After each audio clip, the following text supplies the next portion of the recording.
शरद पवार ने साफ किया है कि अगर लोकसभा चुनाव में बीजेपी को गठबंधन नहीं मिलता है तो वे उसके साथ गठबंधन नहीं करेंगे। उन्होंने साफ किया है कि बीजेपी की नीतियां ठीक नहीं है, ऐसे में गठबंधन का सवाल ही नहीं है।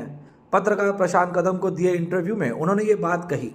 शरद पवार ने कहा कि व्यक्तिगत संबंध और राजनीतिक फैसलों में अंतर होता है। गौरतलब हो कि शरद पवार ये दावा करते रहे कि देश में अब लोग बदलाव चाहते हैं। इससे पहले कई मौके पर उन्होंने कहा कि देश में अब मोदी की लहर नहीं है। शरद पवार ने केंद्र की बीजेपी की सरकार के खिलाफ मोर्चा खोला है। महाराष्ट्र में शरद पवार कांग्रेस और उद्धव ठाकरे की शिवसेना के साथ चुनावी मैदान में उतरे हैं। तीनों ही दल राष्ट्रीय स्तर पर इंडिया गठबंधन का हिस्सा है। महाराष्ट्र की सभी 48 लोकसभा सीटों पर वोटिंग खत्म हो चुकी है और नेताओं को अब 4 जून का इंतजार है, जब नतीजे सामने आएंगे। शरद पवार महाराष्ट्र में महाविकास आघाड़ी की जीत का दावा कर चुके हैं।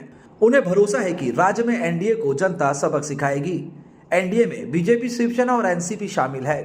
शरद पवार के भतीजे अजित पवार अलग हो चुके हैं।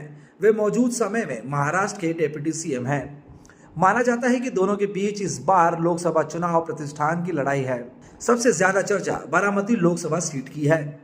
इस सीट पर अजित पवार की पत्नी सुनेत्रा पवार मैदान में उतरी है। यहां से शरद पवार की बेटी सुप्रिया सुले सांसद हैं और वे भी मैदान में हैं। इस सीट पर ननंद बनाओ भाभी की लड़ाई ने महाराष्ट्र का सियासी पाला चढ़ा रखा है। ब्यूरो रिपोर्ट, कुणाल कपूर, बोल इंडिया।